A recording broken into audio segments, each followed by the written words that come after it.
दानाइस academy के platform से खुशामदीद। आज हम बात करते हैं कि जो ई ट्रांसफ़र ओपनिंग हुई है पंजाब एजुकेशन डिपार्टमेंट की तरफ से, स्कूल एजुकेशन की तरफ से, उसके हवाले से हम डिटेल में इस वीडियो में बात करेंगे। अगर अभी तक आपने हमारा चैनल सब्सक्राइब नहीं किया, चैनल सब्सक्राइब करें, लाइक करें, शेयर करें। इस वीडियो में हम आपको बताएंगे कि कौन कौन अहल है ट्रांसफ़र के लिए, कौन कौन सी कैटेगरीज़ के लोग ट्रांसफ़र करवा सकते हैं, कौन कौन सी कैटेगरीज़ के लोग ट्रांसफ़र नहीं करवा सकते।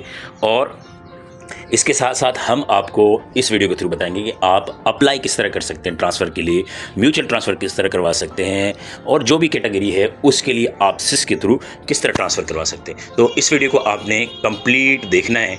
अगर अभी तक आपने हमारा चैनल सब्सक्राइब नहीं किया, चैनल सब्सक्राइब करें, लाइक करें, शेयर करें।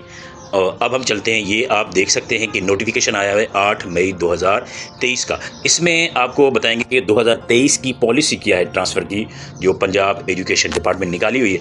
इसमें आप ऊपर देख सकते हैं कि ई ट्रांसफ़र की डेट डाली हुई है और उन्होंने कहा है कि ऑल कैटेगरीज़ के लोग ये अप्लाई कर सकते हैं। उसमें चाहे वो डाइवोर्स है, विडो है, वेडलॉक, मैरिज, डिसेबिलिटी, मेडिकल है, म्यूचुअल है या जनरल ट्रांसफ़र हैं, यहाँ पे वो सारे ही करवा सकते हैं। अब इसमें कुछ डेट्स हैं, उनको हमने मद्देनज़र रखना है। पहले आपने ये करना है कि आपने जो डेट तारीख़ है एप्लीकेशन की, वो सिर्फ आपके पास मैक्सिमम 1 वीक मिलने वाला है, जिसमें 25/5/2023 को ये आप अप्लाई कर सकते हैं। 2/6/2023 तक आप ये लास्ट डे होगी। उसके बाद 3/6/2023 से लेके 7/6/2023 वेरिफिकेशन होगी ऑनलाइन, कोई मिस्टेक वगैरह तो नहीं हुई।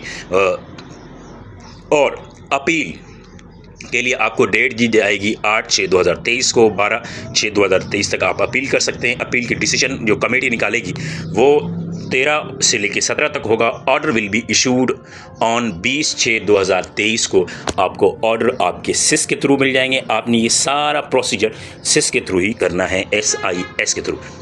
उसके थ्रू आपने अप्लाई करना है, उसके थ्रू आपने इसमें एक अहम पॉइंट इस नोटिफिकेशन में आए, उसको आपने गौर करना है कि वो फर्स्ट है कि वो सारे टीचर जिनकी ड्यूटी लगी हुई है इलेक्शन में या किसी और जगह पे, वो अपनी इलेक्शन अकॉर्डिंग टू ये जो अब ड्यूटियां लगी हुई हैं उसके मुताबिक ही वो परफॉर्म करेंगे। अदरवाइज़ उनके खिलाफ ये सारा पीडा एक्ट लग सकता है। तो दोस्तों, ये सारी फॉर्मेलिटीज़ थी। आगे अगली वीडियो में मैं आपको बताऊंगा कि आप सिस में अप्लाई किस तरह कर सकते हैं। अगर आपको एप्लीकेशन में कोई भी मसला आ रहा है, स्क्रीन पे आपके पास नंबर आ रहा है, आप हमसे कांटेक्ट कर सकते हैं और एप्लीकेशन का प्रोसीजर मालूम कर सकते हैं। और किसी भी किस्म की आपको गाइड चाहिए वो भी आप हमसे ले सकते हैं। तो फिर मैं आपको ये कहूँगा कि अगर ये वीडियो आपको अच्छी लगी, आपने कमेंट्स बॉक्स में बताना है और इस वीडियो को लाइक करें, शेयर करें और कमेंट्स बॉक्स में कोई भी मालूमात चाहिए पूछ सकते हैं। बहुत